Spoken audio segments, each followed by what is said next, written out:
हमारी संस्कृति, हमारी पहचान। यज्ञ, योग, आयुर्वेद सदा रहे हमारे साथ। भारत के प्राचीन ग्रंथों एवं आधुनिक विज्ञान का दिव्य संगम, यज्ञ महिमा।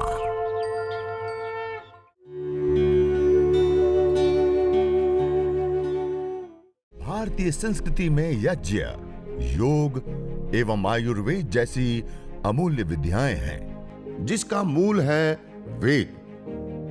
इतिहास की ओर दृष्टि डालें तो भगवान राम, भगवान कृष्ण से लेकर राजा महाराजाओं, ग्रामवासियों व अरण्यवासी ऋषियों की कुटियों तक नित्य व नैमित्तिक यज्ञों का प्रचलन देखने को मिलता है।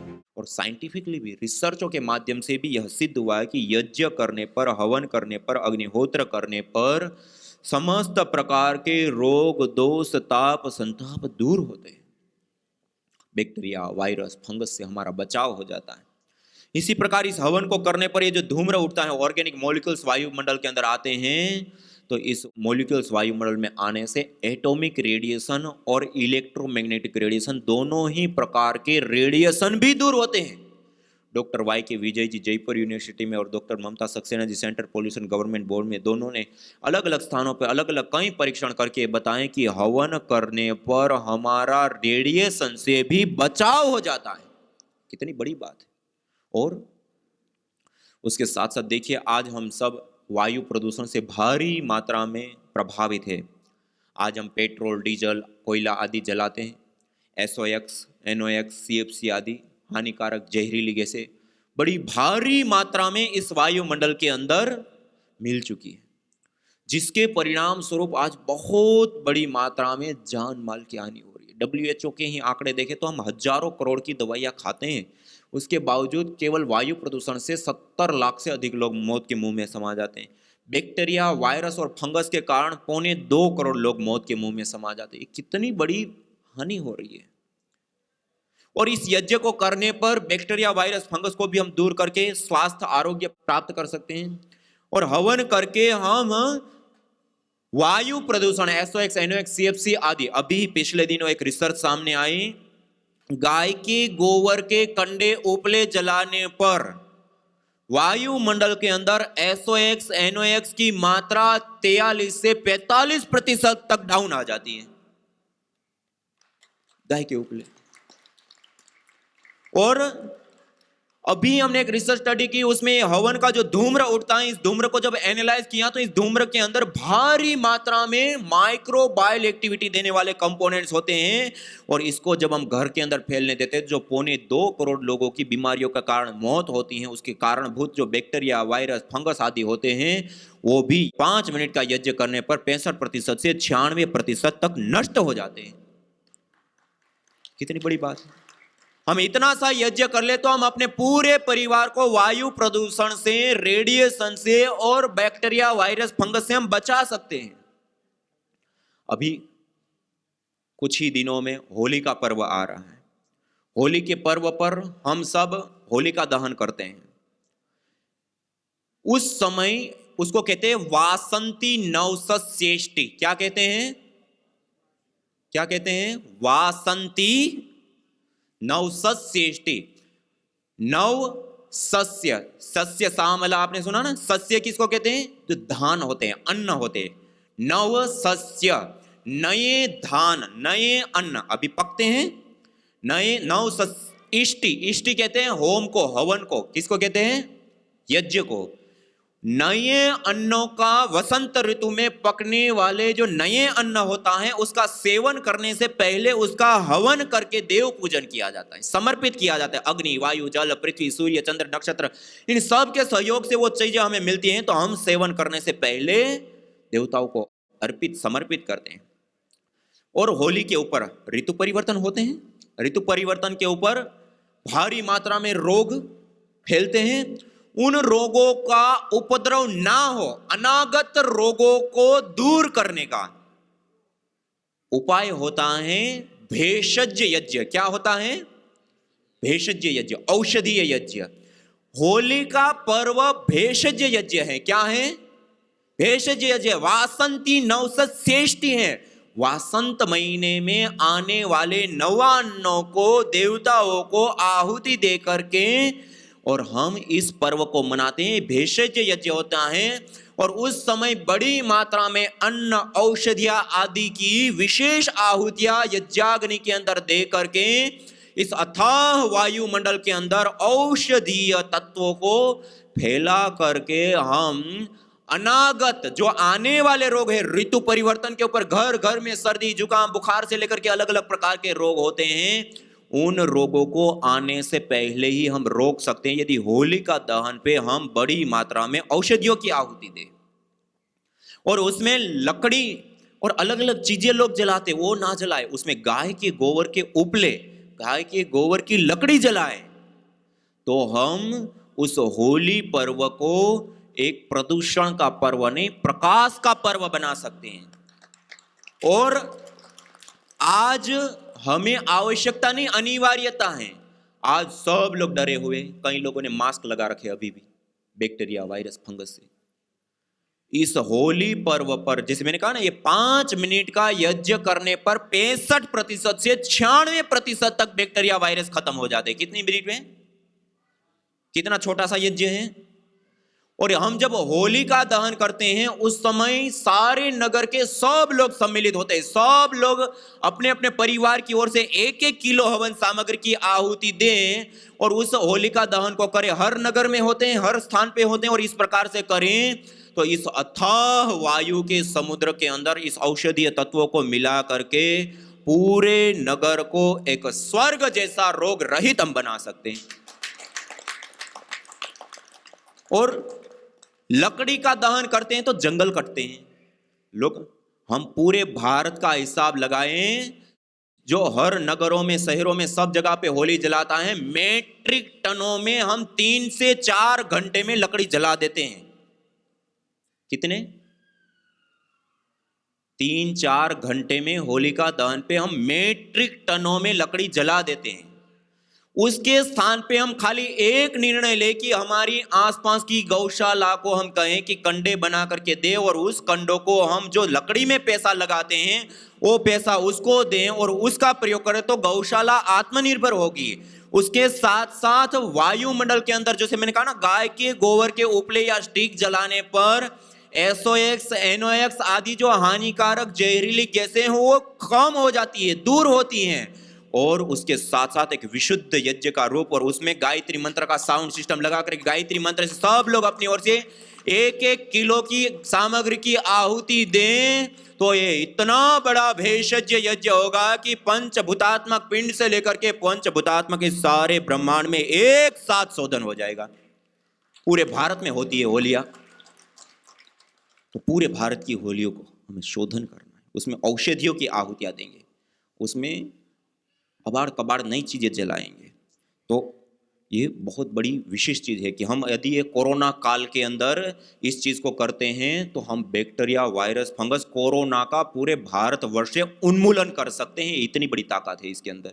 यदि होली के दिन एक दिन को हम अभियान बनाएं और होलिका दहन पे गाय के गोबर के उपले और हवन सामग्री की आहुतियां दे दो तो हम इस चीज को भी विशेष करें। और हर दिन अपने घर के अंदर ये छोटा सा हवन यज्ञ जरूर करें। इतना छोटा सा यज्ञ 5 मिनट का यदि हम अपने घर के अंदर कर ले तो पहला लाभ प्राप्त होता है, हम अपने पूरे परिवार को बैक्टीरिया वायरस और फंगस जनित कम्युनिकेबल डिजीज से बचा लेते हैं। दूसरा लाभ होता है हम रेडिएशन से बचा लेते हैं, चाहे इलेक्ट्रोमैग्नेटिक रेडिएशन हो चाहे एटॉमिक रेडिएशन हो। और तीसरा लाभ होता है इस यज्ञ को करने पर हम वायु प्रदूषण जहरीली गैसों से भी पूरे परिवार को हम बचा लेते हैं। ये 3 लाभ तो सबसे बड़ा सीधा हमें प्राप्त हुआ। उससे अतिरिक्त एक अग्निहोत्र करने का विशेष लाभ होता है। देखिए, हम जिस जीवन को जीते हैं इसके लिए हमें शक्ति ऊर्जा सामर्थ्य चाहिए ना। वो शक्ति प्राप्त करने के लिए हम आहार लेते हैं। वो आहार हम कितने रूपों में लेते हैं? 3 रूपों में। कितने रूपों में लेते हैं? ठोस, द्रव और गैस। ठोस रूप में रोटी दाल चावल आदि हम लेते हैं, द्रव रूप में पानी दूध जूस आदि हम लेते हैं और गैस रूप में वायु लेते हैं। ये 3 रूपों में हम आहार लेते हैं। उसमें सबसे ज्यादा आहार कौन सा लेते हैं? हम दिन में भोजन कितनी बार लेते हैं? ठोस रूप आहार 2 बार 3 बार। द्रव रूप आहार 10 बार 15 बार, पानी दूध जूस आदि, और गैस रूप आहार वायु कितनी बार लेते हैं? हर सेकंड, एनी टाइम, खाते पीते उठते बैठते चलते फिरते, यहां तक कि रात को सो जाते हैं तब भी हर एक सेकंड कोई हम आहार लेते हैं तो वो वायु रूप आहार लेते हैं। सबसे ज्यादा हमारा आहार होता है, हमारा ही नहीं, चींटी से लेके हाथी पर और यहां तक कि पेड़ पौधे पशु पक्षी भी, ये सबसे ज्यादा और सबसे इंपॉर्टेंट आहार होता है। हम रोटी दाल चावल आदि ठोस रूप आहार लेना छोड़ दे तब भी हम 2-3 महीना जीवित रह सकते हैं। हम गैस रूप आहार, द्रव रूप आहार, पानी दूध जूस आदि लेना छोड़ दे तब भी हम 2 से 3 सप्ताह जीवित रह सकते हैं। लेकिन हम गैस रूप आहार वायु छोड़ दे तो 2 से 3 मिनट भी जीवित नहीं रह सकते। सबसे ज्यादा और सबसे इंपॉर्टेंट हमारा कोई आहार होता है तो वो क्या होता है? वायु। और उस वायु का शोधन करना, पोषण करना, संवर्धन करना, मेडिकेटेड बनाना, सुगंधित करना, उसके अंदर जीवनीय शक्ति का संचार करने का कार्य किसी माध्यम से संपन्न होता है तो वो यज्ञ से होता है।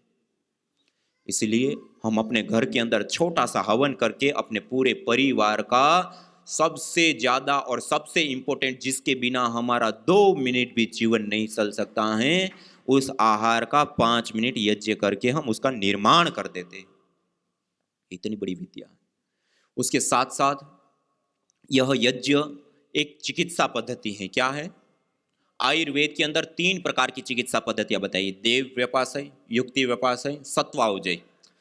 उसमें देव चिकित्सा के विषय में बताया, यया प्रयुक्ता चेष्टा राज यक्ष्मा पुराजित ताम वेद विहिताम आरोग्यार्थी प्रयोजयेत्। जब व्यक्ति अनेक प्रकार के रोगों से ग्रसित हो जाता है, अलग अलग चिकित्सा पद्धतियों का प्रयोग करने पर भी अब वो बीमारी कंट्रोल में नहीं आ रही है, स्थिति बिगड़ चुकी है, तब आरोग्यार्थी वेद विहित यज्ञ का अनुष्ठान करके उस बीमारी को जीते, देव चिकित्सा से, यज्ञ से। और अथर्ववेद में कहा, यदि क्षितायुर यदि वा परेतो यदिर मृत्योरंतिकम नित एव तमाहरामि अस्पार्शमेनम सतसारदाय। यदि व्यक्ति की आयु क्षीण हो चुकी है, उनके प्राण क्षीण हो चुके हैं, उनकी धातुएं क्षीण हो चुकी हैं और मृत्यु के अंतिम क्षणों को देख रहा है, अब उनका जीवन संभव नहीं है, तमाहरामि अस्पार्शमेनम सतसारदाय, उसको मैं यज्ञ बाहर लाता और 100 साल की निरोग आयु प्रदान करता हूं, सतसारदाय। ये अथर्ववेद में बताया। आयुर्वेद में बताया, आयुर्वेदेषु यत् प्रोक्तम यस्य रोगस्य भेषजम तस्य रोगस्य शान्त्यर्थम तेन तेनैव होमयेत्। आयुर्वेद में जिन जिन रोगों के शमन के लिए जिन जिन औषधियों का प्रयोग करने के लिए कहा है, उसी से हवन करते हैं तो वह रोगों को हम जीत लेते हैं, दूर कर लेते हैं। उसी के आधार पे कुछ अनुसंधान किए, अलग अलग जड़ी बूटियों का हवन करने पर जो धूम्र उठता है, इस धूम्र के अंदर क्या क्या मॉलिक्यूल्स कंपोनेंट होते हैं, केमिस्ट्री लैब के अंदर GCMS MS gas chromatography mass spectroscopy एक केमिस्ट्री लैब की एक एडवांस टेक्नोलॉजी होती है, जो हाई लेवल की जो रिसर्च की जाती है उसमें उस टेक्नोलॉजी का हम प्रयोग करते हैं। उसमें यज्ञ के धूम्र को जब एनालाइज करके देखा गया तो इसके अंदर एंटीऑक्सीडेंट कंपोनेंट्स जो बॉडी को डिटॉक्सिक करते हैं वो कंपोनेंट्स होते हैं। एंटी एफ्लिमेटरी, सूजन, इन्फेक्शन आदि होते हैं, उसको दूर करने वाले कंपोनेंट्स होते हैं। एंटी एंजियोजेनी, कैंसर ना होने देना और हो गया है तो उसको ठीक करने वाले कंपोनेंट्स होते हैं। एंटी माइक्रोबाइल, बैक्टीरिया वायरस या फंगस जनित जो कम्युनिकेबल डिजीज होते हैं उस डिजीज को दूर करने वाले कंपोनेंट्स होते हैं। एंटी ब्यूटाजेनी, हमारे जीन्स में आने वाले बदलावों को रोकने वाले कंपोनेंट्स होते हैं। ऐसे इस यज्ञ के धूम्र के अंदर मल्टीपल कंपोनेंट्स होते हैं एक साथ। ये यज्ञ का धूम्र विशुद्ध मेडिसिन होता है। क्या होता है? शुद्ध मेडिसिन होता है। और हम जिस वायु के अंदर 24 घंटा श्वास लेते हैं, सबसे ज्यादा और सबसे इंपॉर्टेंट, जिसके बिना हमारा 2 मिनट भी जीवन नहीं चल सकता है, वो आहार कोई है तो क्या है? वायु। और यज्ञ करने पर वो सारे मॉलिक्यूल्स कंपोनेंट गैस फॉर्म में अवेलेबल रूप में वायु के अंदर आ जाते हैं और उसमें जब श्वसन की प्रणाली करते हैं, श्वास भरते हैं और छोड़ते हैं, तो बड़े बड़े रोग भी जड़ मूल से नष्ट हो जाते हैं। और ये जो अथर्ववेद में कहा ना, यदि क्षितायु यदि वा परेतो, हमने अपनी आंखों के सामने देखा। और ये आपके सामने जो अलग अलग जड़ी बूटियां रखी है, दुनिया में आज तक जो खाने के रूप में हम औषधियां लेते हैं उसके ऊपर एविडेंस बेस्ड स्टडी होती हैं। आज परम पूज्य श्रद्धेय स्वामी जी महाराज और परम पूज्य श्रद्धेय आचार्य श्री के मार्गदर्शन और निर्देशन में PRI पतंजलि रिसर्च इंस्टीट्यूट में दुनिया में पहली बार हवन में होमने वाली औषधियों के ऊपर डीपली रिसर्च हुआ और एविडेंस बेस्ड 11 प्रकार की रोगानुसार हवन सामग्री और 2 प्रकार के धूपन आज हमारे पास है। यज्ञ एक चिकित्सा पद्धति है, गैस फॉर्म में कंपोनेंट्स लेकर के बीमारियों को ठीक करने की, ये सबसे बड़ी विद्या है। और हमने कितने कितने लोगों को देखा ये यज्ञ करने पर जो भयंकर रोग होते हैं, बहुत ही क्रिटिकल अवस्था में रोग होते हैं, जिसको हम मॉडर्न मेडिकल साइंस कहते हैं, जिसमें हम कहते हैं कि बहुत जल्दी से लाभ हो जाता है। हमने देखा कि उसमें भी जब डॉक्टर लोगों ने जवाब दे दिया, लाखों रुपए खर्च करने के बाद उन लोगों को जब यज्ञ चिकित्सा कराया, उन्होंने नवजीवन प्राप्त किए। एक मुंबई में बहन निवेदिता जी, उनको भोजन करते समय एक अचानक से आचकास आया और एकदम से गला चौक हो गया। उन्होंने बेंगलोर के टॉप लेवल के 6 हॉस्पिटलों में अलग अलग ट्रीटमेंट, अलग अलग रिपोर्ट, MRI, CT स्कैन, अलग अलग प्रकार के कंसल्टिंग आदि बहुत सारे डॉक्टरों से कराए। कोई फाइंडिंग ही सामने नहीं आई कि क्या रोग है। और वो बहन ना खा पाए, ना पी पाए, ना बोल पाए, गला एकदम से चौक। और यहां पर कई डॉक्टरों को बेंगलोर के अंदर दिखाया, कुछ जवाब नहीं मिला। उसके बाद उसको मुंबई ट्रांसफर किया। मुंबई पे फिर 6 बड़े हॉस्पिटल के ऊपर गए, वापस MRI, CT स्कैन आदि सारी चीजें कराई, कोई डिफाइन नहीं हुआ कि क्या रोग है। समस्या ऐसी की ऐसी, और 1 महीना बीत चुका। उतने दिन में उनका 12 से 14 किलो वजन कम हो गया। सब परिवार के लोग चिंतित, सब लोग इस प्रकार से कि क्या करें, कोई दवाई ले नहीं सकते और कोई काम करता नहीं, डॉक्टर कोई फाइंडिंग नहीं दे पा रहे। उस समय उस बहन को, उनका भाई मुंबई में रहते हैं, प्रतिदिन अपने घर में ये देव यज्ञ करते हैं और रोज सुबह शाम उसमें उनको गायत्री मंत्र से 108 विशेष आहुतियां मस्तिष्क को और नर्वस सिस्टम को पोषित करने वाले प्राणेष्टि और मेधेष्टि हवन सामग्री से हवन कराया, 108 आहुति। और वहीं बैठ करके कहा लंबा गहरा श्वास भरो, अनुलोम विलोम करो, या जो भी ओम का उच्चारण करने का प्रयास करो। वो बोल भी नहीं पा रहे, खा भी नहीं पा रहे, पी भी नहीं पा रहे। और आप देखिए 6 हॉस्पिटल बेंगलोर और 6 हॉस्पिटल मुंबई, 12 हॉस्पिटल और 1 महीना और 4 दिन के आसपास का समय, कोई डिफाइन भी नहीं हुआ और कोई राहत भी नहीं मिली, कोई लाभ भी नहीं मिला। और कितने लाख रुपए सारे रिपोर्टों में और कंसल्टिंग में लगा दिए, कुछ नहीं हुआ। और ये यज्ञ कराया, उसमें बिठाया और ये सारी चीजें कराई। 6 दिन के अंदर उनकी आवाज आ गई, खाने लग गई। इसी प्रकार से एक बहन दिव्या जी मुंबई में रहती हैं, उनको ब्रेन ट्यूमर हुआ, उनका ऑपरेशन हुआ और कोमा में चली गई। कोमा में जाने के बाद पुणे और मुंबई के बड़े बड़े हॉस्पिटलों में उसका ट्रीटमेंट चला। स्पेशलिस्ट डॉक्टर, स्पेशलिस्ट दवाइयाँ और स्पेशलिस्ट सारी सुविधाएं, जिसको मॉडर्न मेडिकल साइंस में कहते हैं ना, एडवांस लेवल की टेक्नोलॉजी, सब चीजों का उन्होंने प्रयोग किया। एक एक दिन में 80,000 से 1-1 लाख रुपए के बिल भरे हैं। 7 महीने ट्रीटमेंट चला। कितने? 7 महीने के बाद डॉक्टर लोगों ने कहा कि अब इसका कुछ नहीं हो सकता है, आप इसको ले जाइए, या कहते हैं ना दया मृत्यु, ये अब वापस जीवित नहीं हो सकती हैं, कोमा से बाहर नहीं आ सकती। और किसी भी कारण कोमा से बाहर आ भी गई तो वो देख नहीं पाएगी, सुन नहीं पाएगी, उनकी स्मृति शक्ति नहीं आएगी। ये बिल्कुल डिफाइन करके दे दिया। और उस समय उनकी ऐसी हालात के साथ छोड़ा, जो ट्रीटमेंट दिया, जो दवाइयाँ दी, उनके हाथ पैर सब टेढ़े मेढ़े पूरे हो गए थे, आंखें उनकी बनने और पूरे आंखें इसे प्रोजेक्शन बाहर कर रही थी, पूरी नस नाड़ियाँ ऐसे दिख रही है। श्वास के लिए अलग से नली डाली हुई है, अलग मशीन है, उस मशीन के माध्यम से श्वास आ रही है, जा रही है। उसके साथ साथ उनको गले में कफ निकालने के लिए होल किया हुआ है, पेशाब पानी के लिए नलियाँ, खाने के लिए नासिका से नली डाली हुई है। चार चार नलियों के साथ बेड के ऊपर 7 महीने से इतना सारा ट्रीटमेंट चलने के बाद डॉक्टर लोगों ने मना कर दिया। उनको घर पे लाए, ये मस्तिष्क को पोषित करने वाली विशेष जड़ी बूटियों से उनको हवन किया, गुगुल आदि की धुनी कराई। आपको जानकर के आश्चर्य होगा, वो बहन 7 महीना एक एक दिन में 80,000 से 1 लाख रुपए के खर्च, पुणे और मुंबई के टॉप लेवल के स्पेशलिस्ट डॉक्टरों का निर्देशन, सब कुछ करने के बाद लास्ट में जवाब दे दिया। 2.5 महीने उनके कमरे के अंदर हवन किया, 2.5 महीने में कोमा से बाहर आ गई। और 6 महीना लगातार वो ट्रीटमेंट उनका चला। 6 महीने में उनका खाना पीना, नलिया, ये वो सब चीजें हट गई। आज वो नॉर्मल जीवन जी रही है, इंजीनियरिंग की पढ़ाई कर रही है। ऐसे केस हमने देखे। और यहाँ ही आपके तेलंगाना में ही, यहाँ पर हम अभी पहले ऑनलाइन प्रशिक्षण शिविर किए थे, बहुत सारे लोगों ने अलग अलग जगहों से भाग लिए थे। उसमें जो भाग लिए और उन्होंने जो सीखा, उसमें एक बहन प्रणीता जी, उनको लीवर का कैंसर था। अभी हम उनको मिलकर के आए यहाँ जब प्रवास में थे। लीवर का कैंसर था और 6 जगह पर और घाव हो गए थे, कैंसर के पूरे ऊपर से घाव हो गए थे बड़े बड़े। और उसका पहले हैदराबाद में ट्रीटमेंट चला, फिर उनको मुंबई ट्रांसफर किया, वहाँ ट्रीटमेंट चला, वहाँ से वापस हैदराबाद में ट्रीटमेंट चला।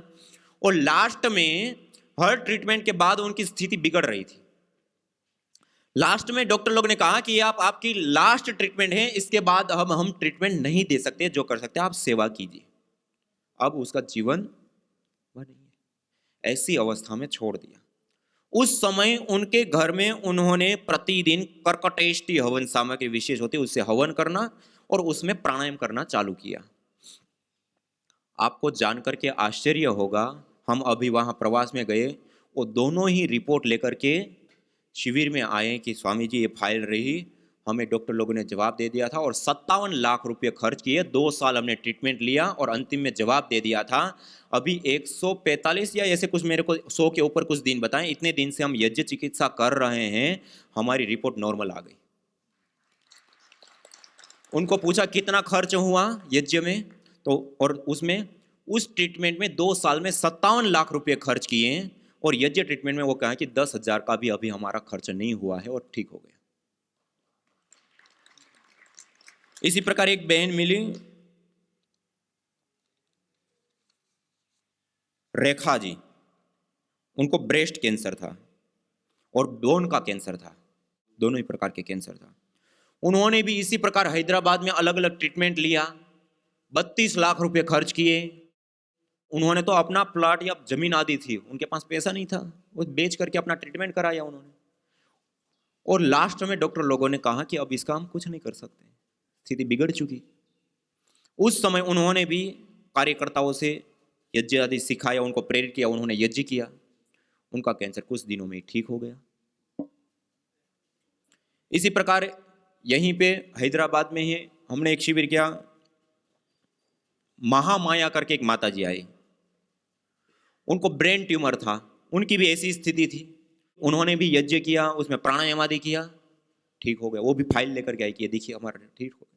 ऐसे कितने लोगों ने हमें बताया, मिर्गी के पेशेंट, पैरालिसिस, पार्किंसन, अस्थमा, दमा, लंग फाइब्रोइड, यूट्रेस में फाइब्रोइड्स हो जाते हैं, या इस प्रकार की अलग अलग बीमारियों के सैकड़ों पेशेंट को हमने देखा कि यज्ञ चिकित्सा करने पर जड़ मूल से रोग ठीक हो गए।